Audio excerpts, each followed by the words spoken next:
Hey everyone, welcome to episode 131 of the Ceres podcast. It is really exciting to be in our sixth season of podcasting.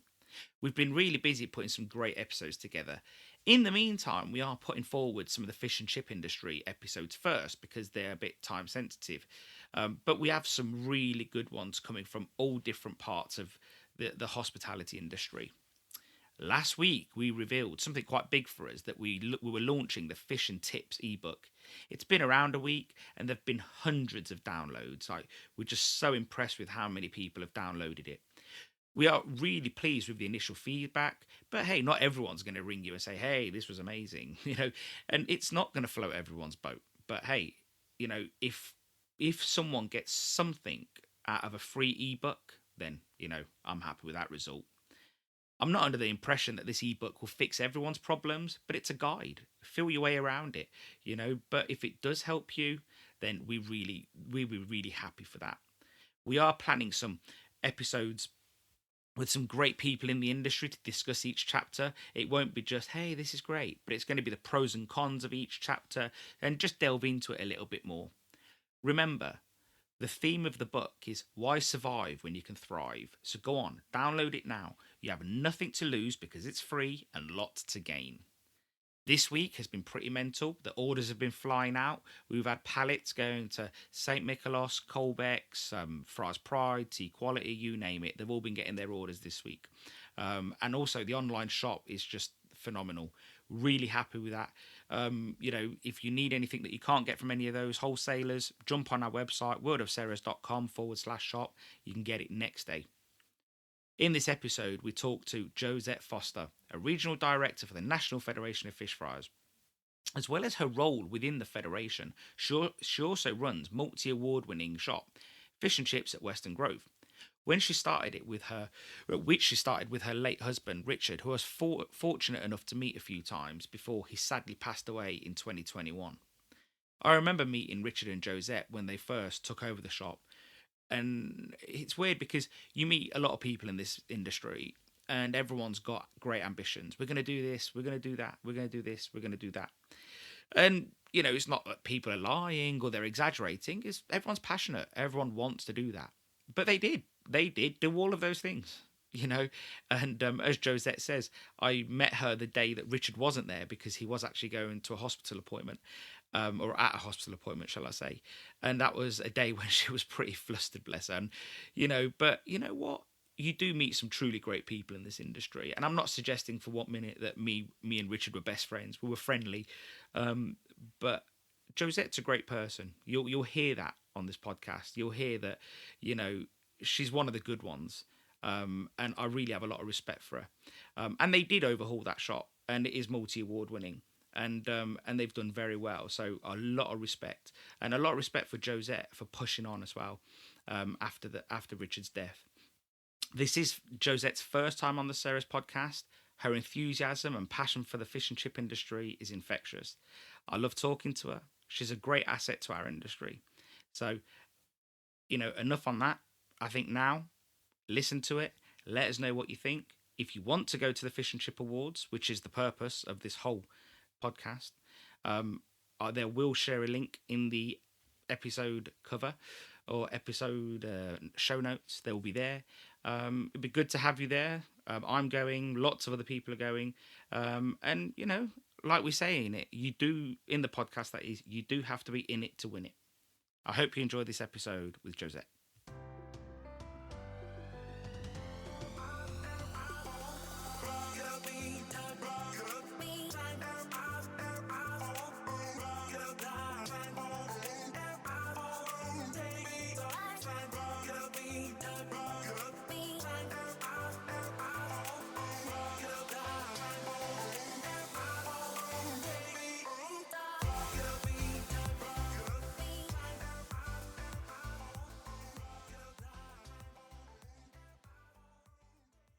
Josette, welcome to the Ceres podcast. Thank you. Great to be here. I want to say sorry for messing around. First, I had a severe bout of man flu, and then we recorded the podcast, and we lost. Well, we didn't have very good audio transmission. Let's put it that way. But thank you for giving up your valuable time once again. That's great. No problem at all. So, Thanks for the opportunity. no, nothing at all. It's great to have you here. So, for those that don't know you, Josette, let's start off a little bit about you. Tell me a little bit about yourself and your shop, and where you are and where people can find out more about you as well. Okay. I have a shop in Chester called Fish and Chips at Weston Grove, and I've had it for 6 years. I started it with my late husband, Richard, in 2016. And it's been a fantastic venture, a fantastic shop. We've been very successful in awards, got a brilliant team, and I love it. But before that, I started off many years ago as a hospitality tutor, so I used to teach chefs. And then as my career progressed, I then became managers of different areas, and I ended up being an assistant principal of a large FE college. So my background is hospitality. I was offered voluntary redundancy, and the opportunity of the shop came up. So I thought, yeah, let's go for it. And I'm so glad I did. It's changed my life. It's just been brilliant. My daughter's now involved heavily with me and her partner, and love it. That's fantastic. As you can see, I'm still. And then, Go on, sorry. And then sadly my husband died in 2021, and I then joined the NFFF as a director. I was very fortunate to be able to become a director, and I've thrown myself into that. I really love it. It's a great team, and I'm now heavily involved in the awards. What were your thoughts when Richard said we're buying a fish and chip shop? I'm very, very excited because my childhood was my grandparents actually had a fish and chip shop in Yorkshire during the war, and I remember as a child just walking through the little village where they lived, and you could smell the beef dripping and the excitement of watching the batter being brought through and the sound of the fish and chips going into the pan. I know it sounds really, really twee that, but it's the truth. I've always had a lovely, strong affinity to fish and chips. So when he asked me to do that, and Rich was a potato merchant for over 30 years. So, I didn't feel I was going into the unknown, although I was a very experienced chef. It was so difficult. What a shock to the system. I have total respect for everybody in our industry. I'd use muscles I'd never used, and I got used to get out the van on an evening and I could hardly walk. Yeah. It's it's an art, it's a science, and I think it's amazing. I really do. I guess a lot of people don't realise that the difference between the two, although it is all under the umbrella of hospitality, the skill sets are so different because fish and chips is such a volume game, Yeah, and that it really is. And there's a lot of really fantastic chefs out there, isn't there? And they don't get fish and chips right. They just, correct me if I'm wrong, but I've not had any wow fish and chips cooked by a famous. I guess there's someone out there doing it. I wouldn't say there's none. Just like there's probably only a few fish and chip restaurants that do good side dishes or good other dishes, let's say. So I guess there's always somewhere in the minority. But no, I get on the premise, like you're probably right, that who's knocking out that sort of volume consistently like a fish and chip shop would. It's just non-existent, really. Yeah. Definitely, and that's the key. It's the consistency. I think when you're a chef, you'll change your menu and you'll do different things, but you've got to do high volume, same quality, consistency. And I learned so much about that. And I did by entering the awards and doing I remember doing the quality award as it was with the NFFF when I first started, and it was Tracy Poskett actually that had sort of advised me that would be good way to go, and I did, and I learned so much just from doing that. It's just wonderful. Yeah, and then going through the awards process, obviously you just learn more and more. Yeah, and that is the purpose why we have you on today, and is to talk about your role within the NFFF and as an organizer, let's say, for the awards. Tell me a little bit about the team behind the awards. Who's been sort of instrumental with you in sort of planning and plotting? Planning and plotting. Um, Mainly the directors of the National Federation of Fish Fries. Yeah. Oh, okay. So everyone mucked in really. Yes, yeah. Well, The more people are, some people have had more of a role, but yeah, everybody's involved. fantastic. So Seafish Awards, they were going for approximately 35 years ish, give or take. And I guess you guys are picking up the mantle. There was a couple of years off because of COVID. Seafish didn't really let everybody know straight away what was going on. But then we hear a while later that NFFF are taking over. What did you all learn from previous years that you wanted to improve upon?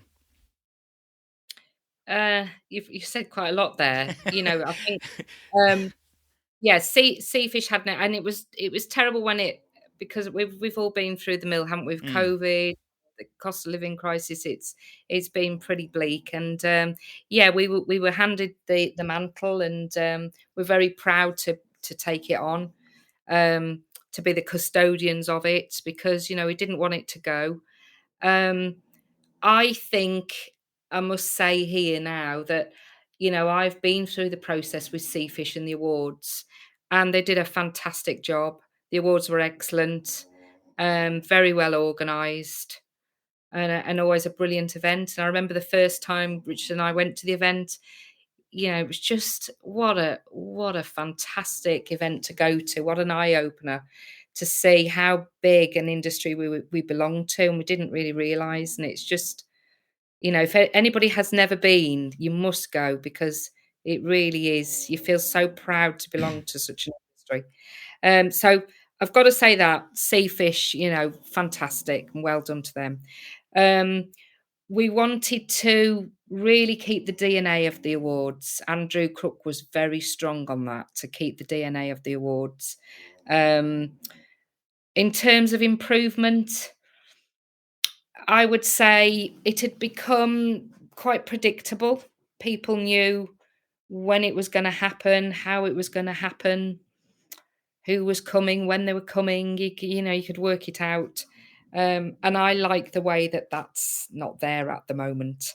Um, and we've really put our head above the parapet. We're there to, we're going to get criticised, I'm sure, but we're, at the end of the day, we're volunteers, and we're passionate about the industry, we're passionate about the awards, and I think it's going to be brilliant. I really do. I think we discussed this last time a little bit about putting your head above the parapet. There's always going to be Mhm. someone out there that doesn't like something, but you can't actually focus on that. You've got to focus on the positives, and I think that's what you've just got to keep pushing through. Because I think sometimes those that maybe don't like something won't like it no matter what you do. Yeah, So absolutely. you've just And got you can't please everybody. no, you just can't. No. And I do think to some degree, well, no, not to some degree, to all degree, you've got to be in it to win it. You can't win this competition like from the outside. You've got to be in it. Absolutely. You've really got to be in it to win. I totally believe in that. Of course. So, what were some of the considerations, let's say, that you had to all take into consideration when rebuilding the awards? Because obviously you started from scratch. Before there was like, I don't know, let's just say 18 awards or 16 awards, and then you've got to say, right, there were so many things. What venue? Where do we do it? Do we stick Yeah. to London? Do we go wherever? So, what were some of the considerations? Yeah, there were definitely, the conversation was had about, does it need to be in London? Um, and they were big conversation. I can't remember all those sort of fors and against now, but we did decide on London, and I'm glad we did. I've seen the venue. It's stunning.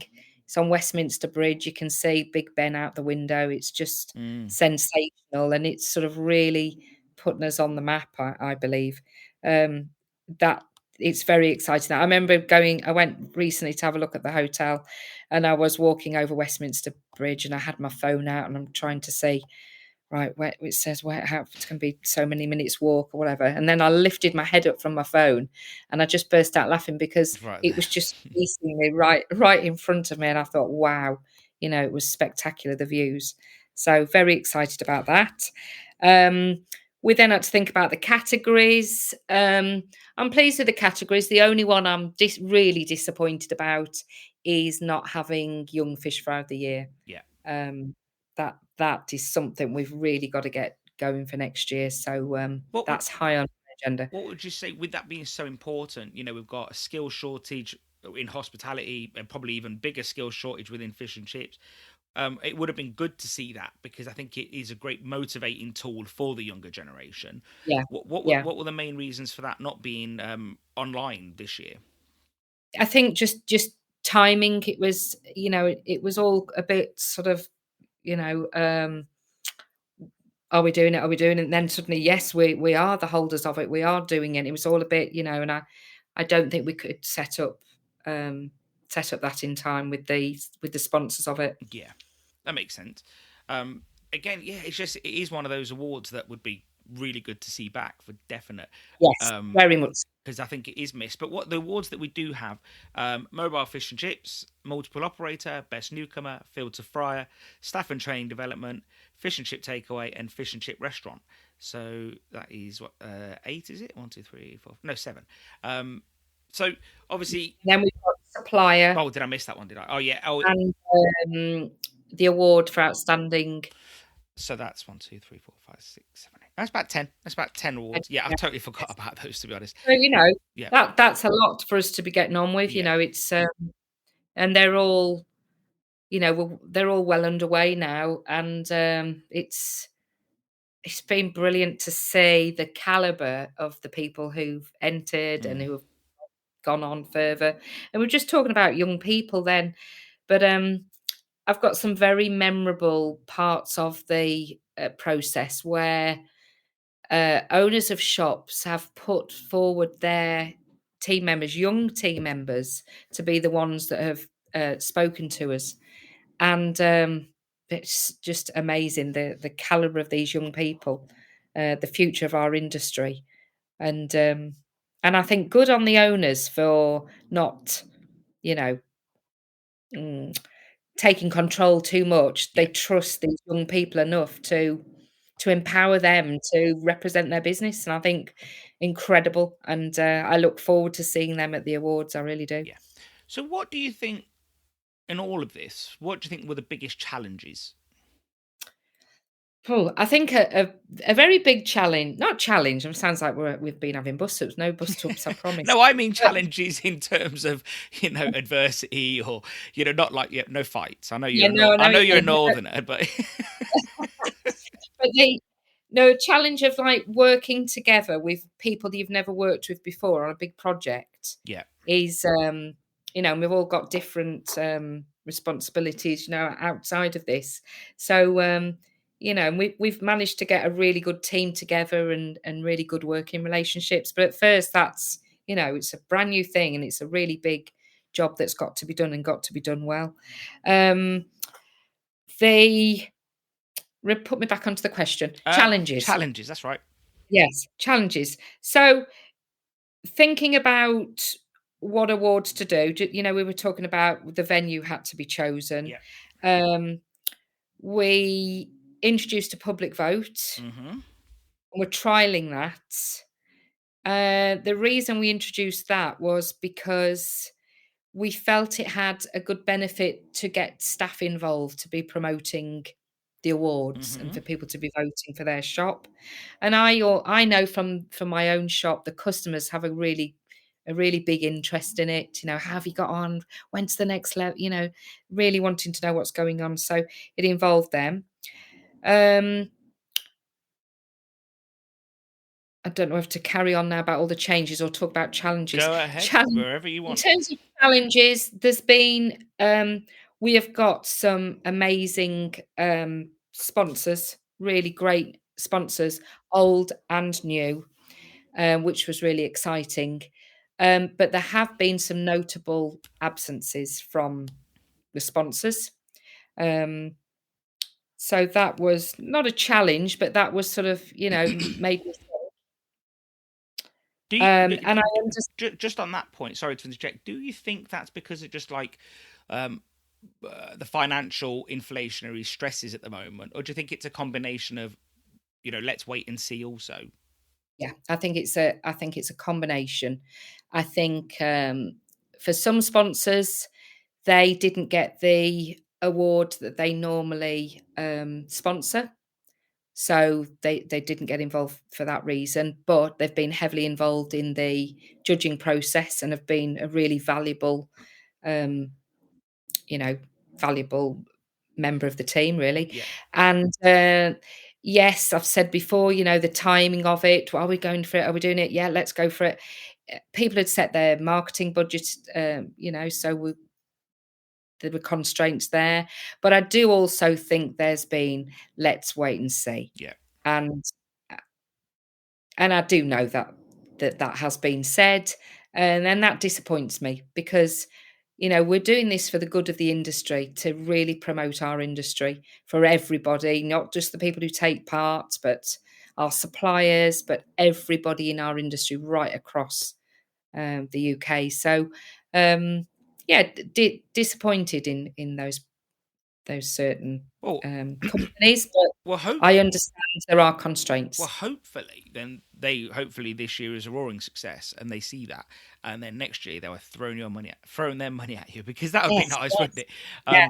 Well, we've put the next year's sponsorship program out already, Mhm. and that's been really brilliant because a lot of people have come forward and enthusiastically chosen their next category that they Mm. want to sponsor. So that's really good. That's very good. And so Mm. you already know then, if that's the case, that we're definitely going to see Young Fish Fry back then, if that's the case, because that sponsor would have been picked up, or is that not confirmed yet?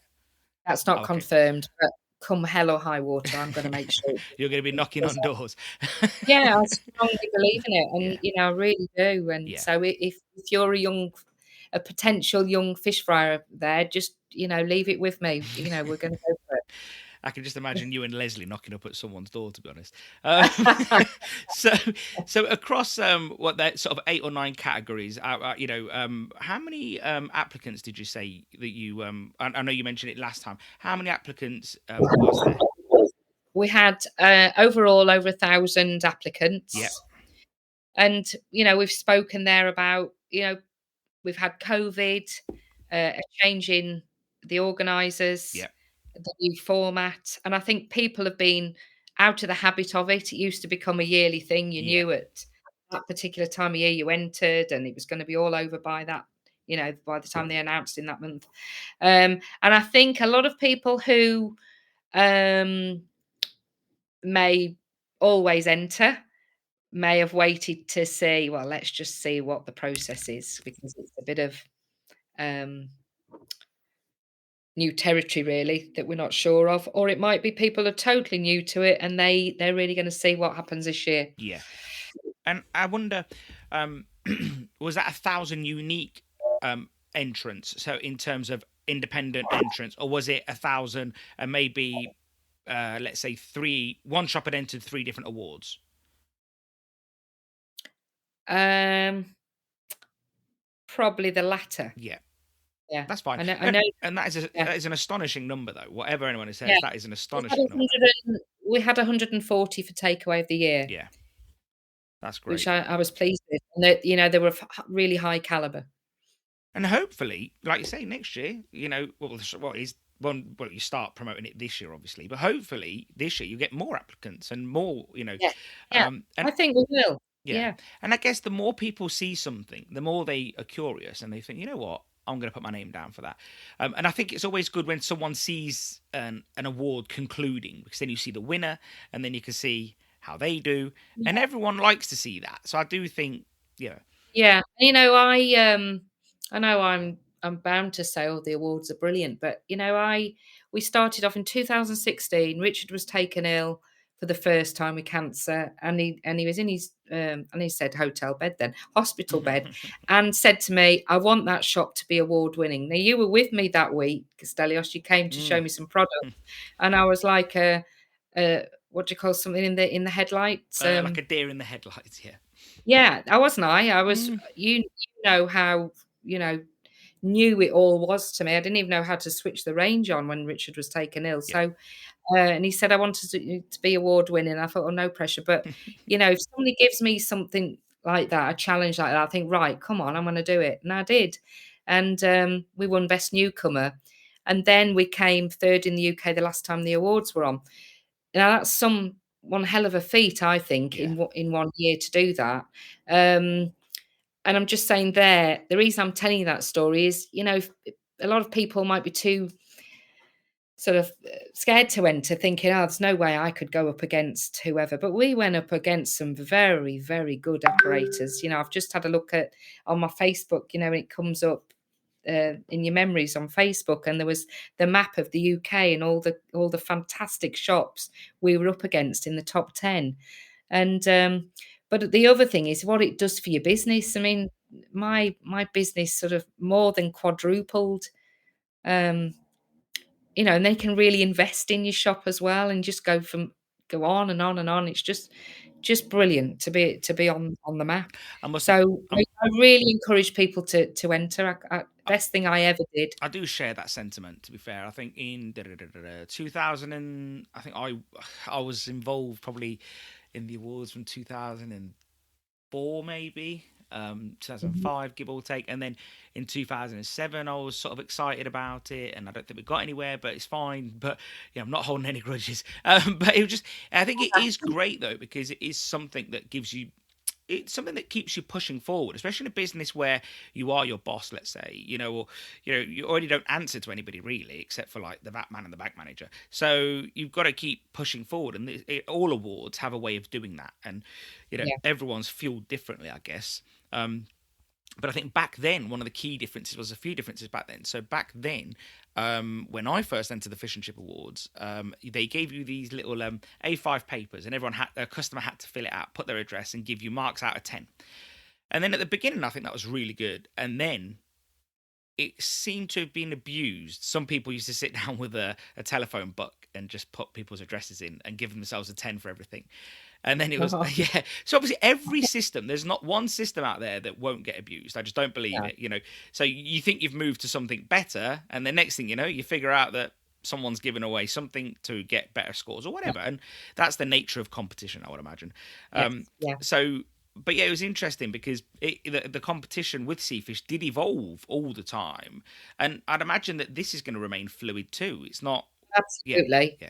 Absolutely. Yes. Yeah. As I said, we've done the public vote and we're trialing So, that. give me a Uh, little bit of info on the public vote. So, at what point does that all kick in? Like, so how important it, does that weigh in? got a very small weighting at the Okay, very end. yeah. Yeah. Oh, so it's Very, for the but very end. It's for the very end. Let's say for like the final bit, and like you said, but it's only a small weight. So that's yeah. and also so I guess it does get customer participation, which is good. I guess gives you a bit of an email list as well to let them know what's been going on. I would imagine afterwards, which is good because customer participation is good. They all love fish and chips, don't they? Um, Yeah. yeah. So and talking about the intricacies of fish and chips, sorry, of the judging. Um, as I understand it, mystery shopping has been scaled back in favour of zoomed-based judging Yeah. to all but the final of this year's award. Give me a little bit about the decision-making process behind that. Um, the mainly, the carbon footprint, going to all those shops, um, a great expense as well. And I think I like the way we've done it this time. I really do. Um, and I didn't really know the power of the Zooms until I started doing them with people, and it's unbelievable what you see. Really is.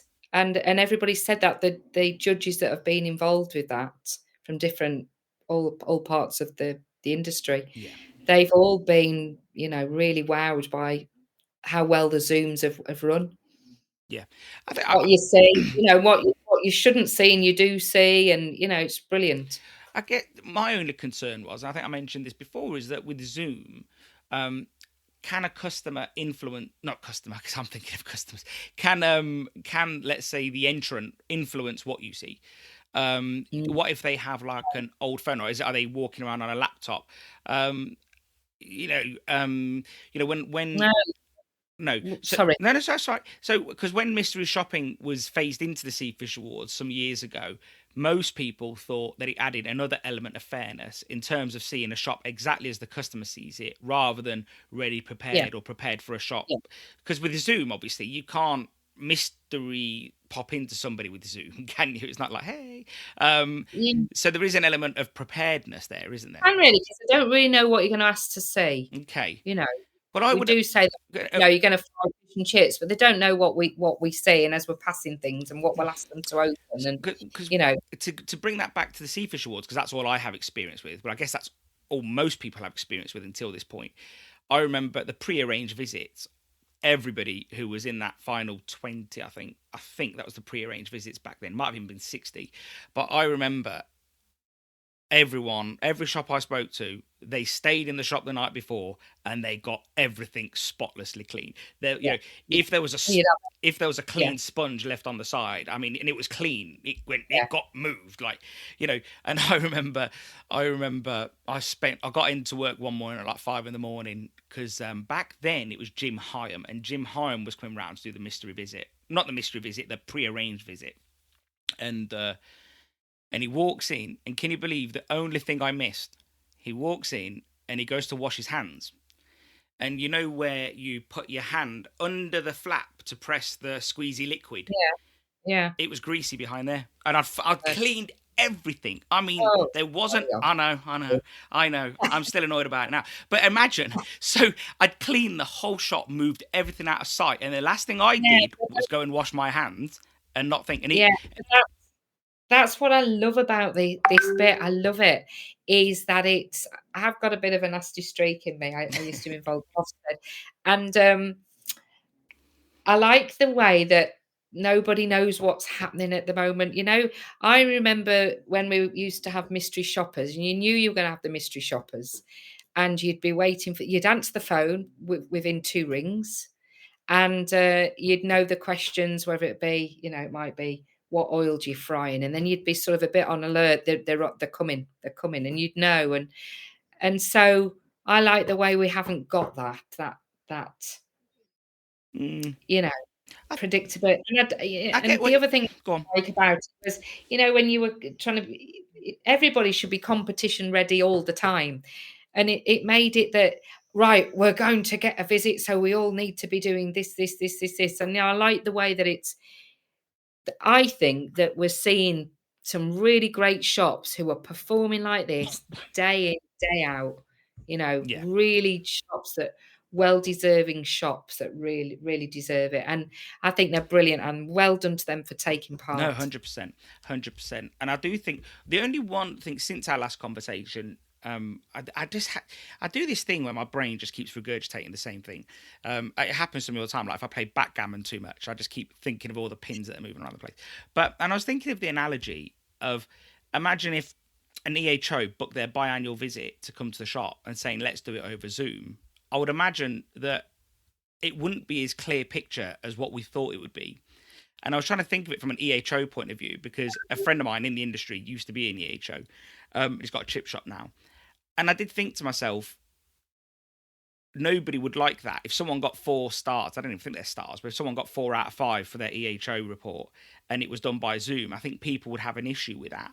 And what I wouldn't like to see is that I know Zoom's a powerful tool, but I wouldn't want it to be the weak link also, if that Yeah, makes but sense. you know what? I've worked with EHOs, and I think I can't think of anything that I haven't seen that I should have seen. You know what I mean? When we Mm, say, "Oh," I'm not going to go into the details of what we ask people to do, yeah. but you do see it. You really do see it, Okay. honestly. And it can go really close up. It's amazing.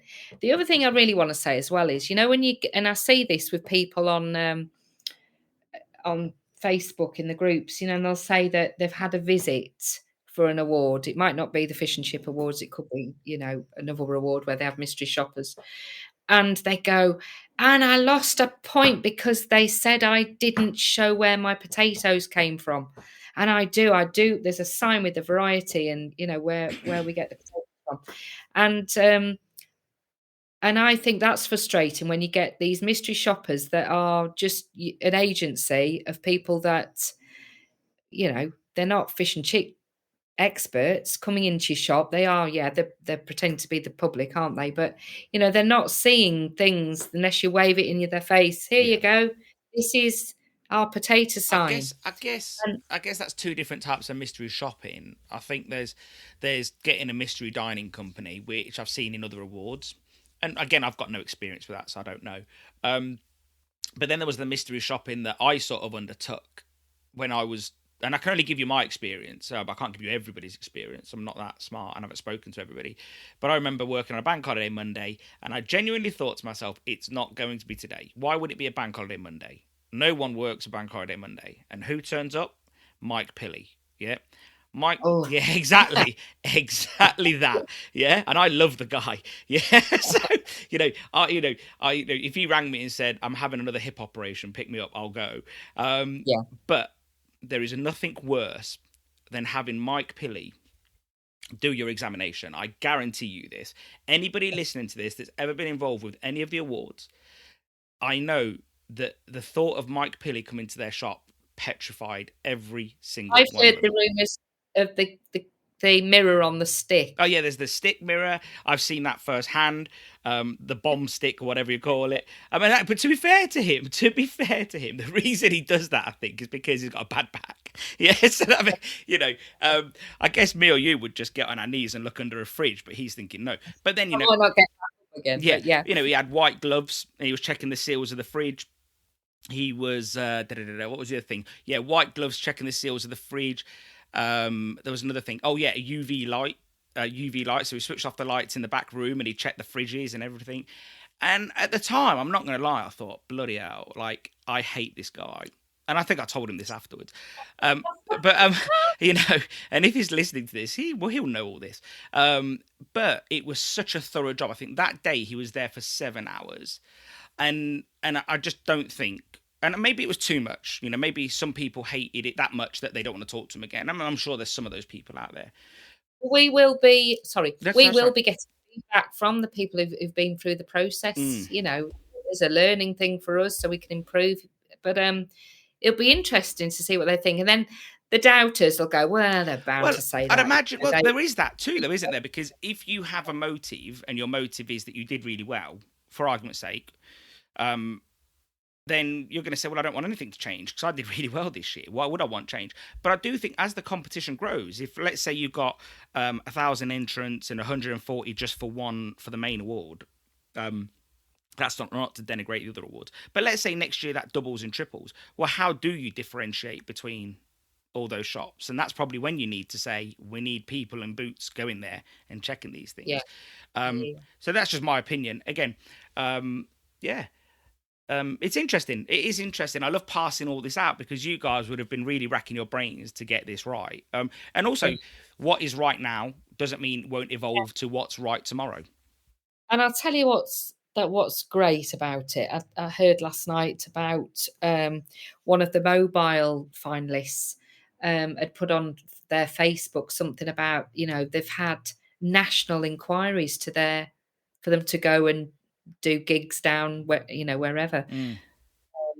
Just from the power of the national advertising to say that they've been in the awards and they've been successful. So the power of it, honestly, don't underestimate it. Anybody who hasn't done it before, I thoroughly, as somebody who went through it, I can't say enough how brilliant it was. 100%. And I can't enter now because I'm involved in it.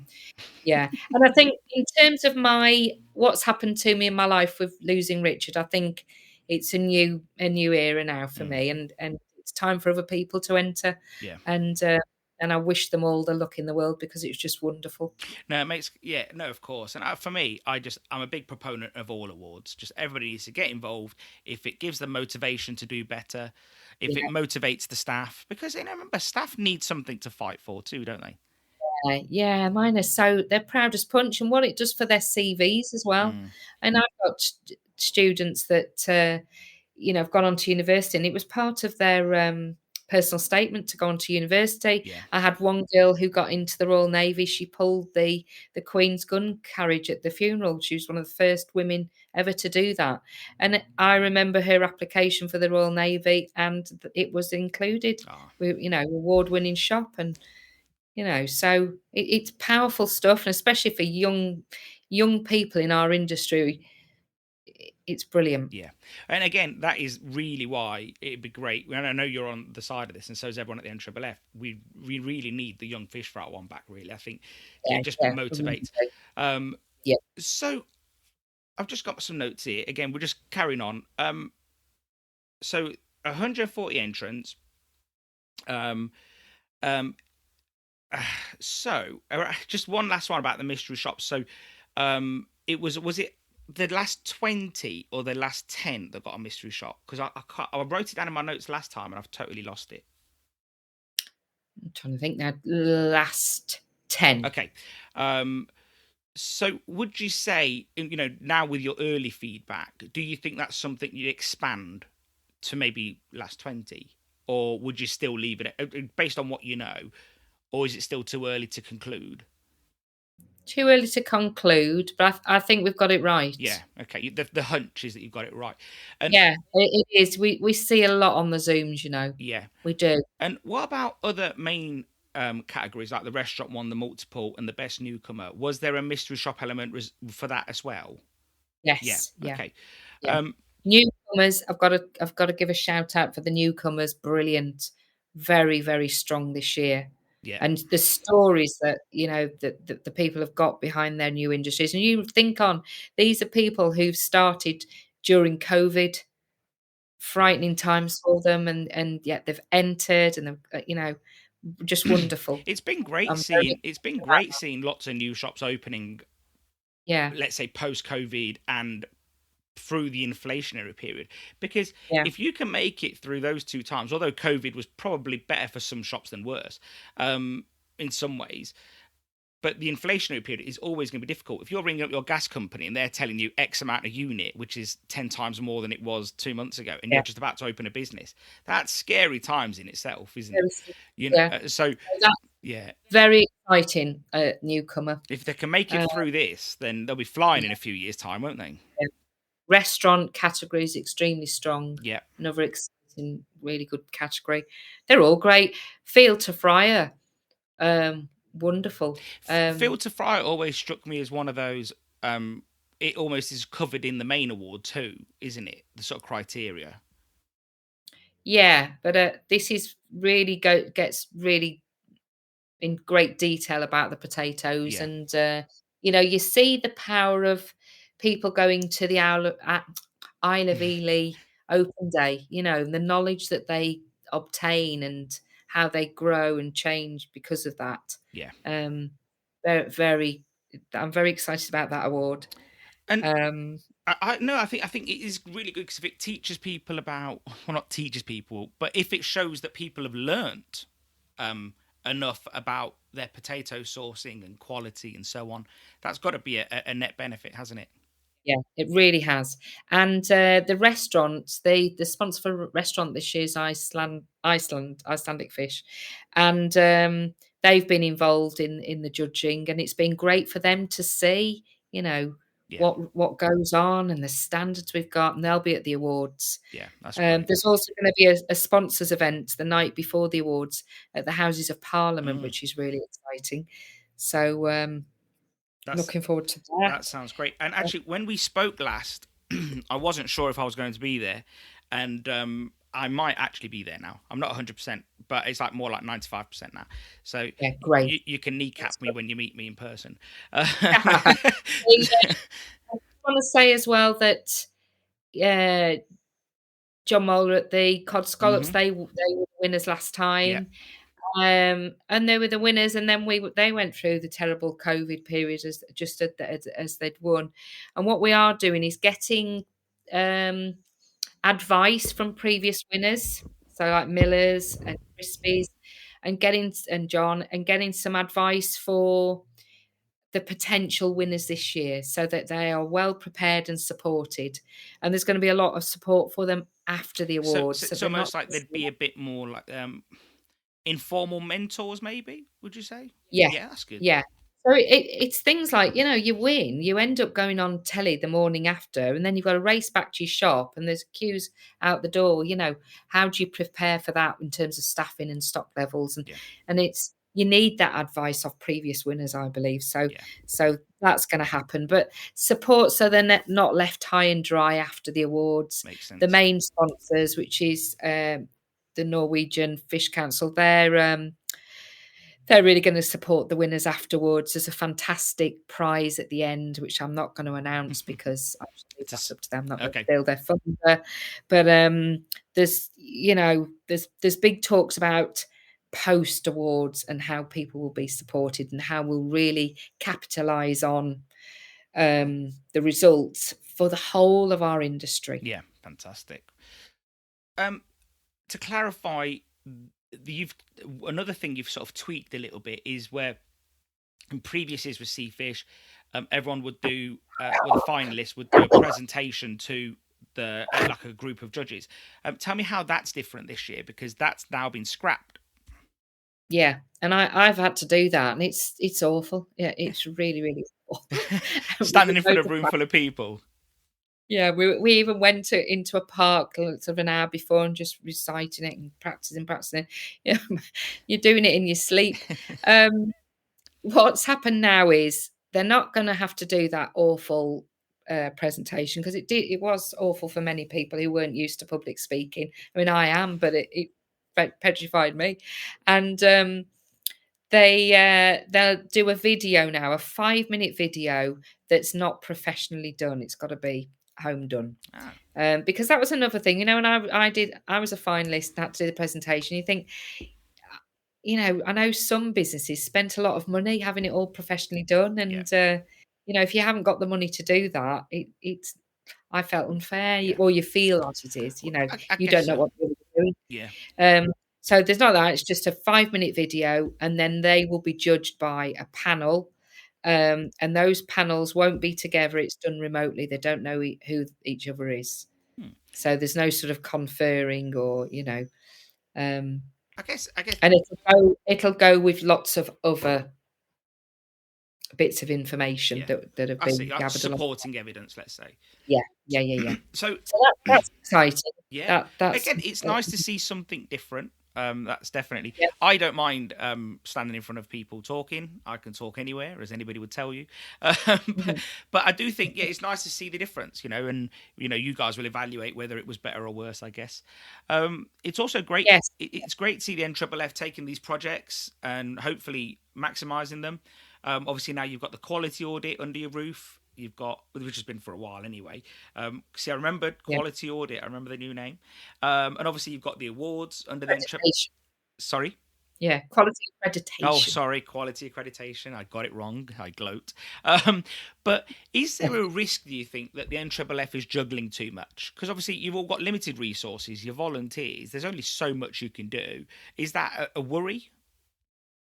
No, No. not at all, because we've all got areas of expertise and we're very passionate about it.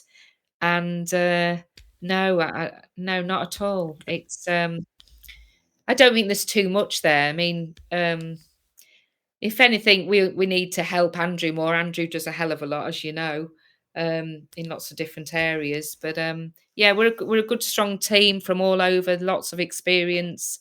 So no, I don't think so at all. And what would you like? This has been very exciting and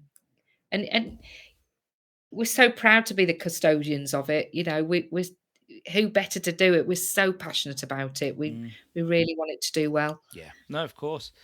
And what would obviously now we're a month away or so Hmm. for the conclusion. You're already ramping up for 2024.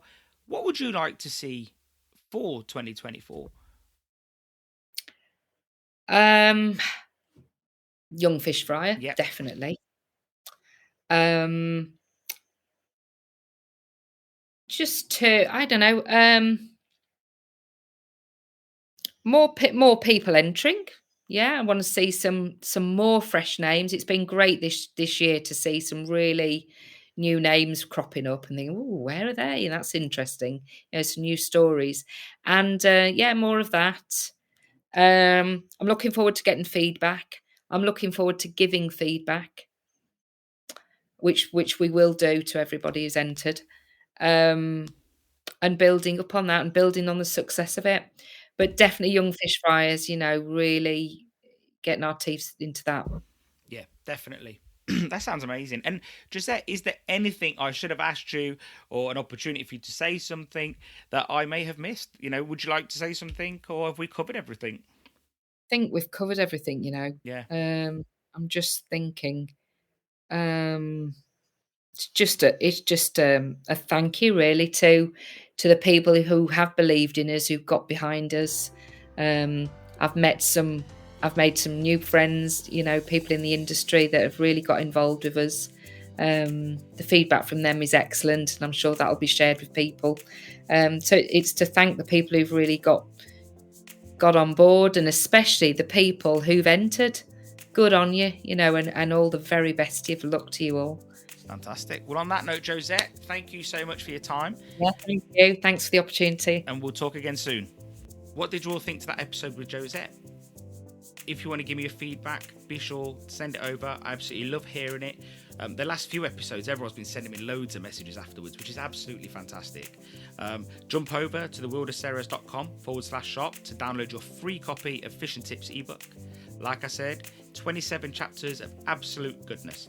And like I said, if you get nothing out of it, I would be disappointed. If you get one thing out of it, I would be ecstatic. It's free, it costs you nothing, you get plenty of goodness out of it. If you want to keep in the loop with what Cerros are doing, then you should be following us social media. If you want information delivered to your inbox before it goes on social media, then join our mailing list. The link will be in the episode notes. Be sure to share this podcast with friends and on social media. If you like this episode, then chances are your friends in the industry will like it too.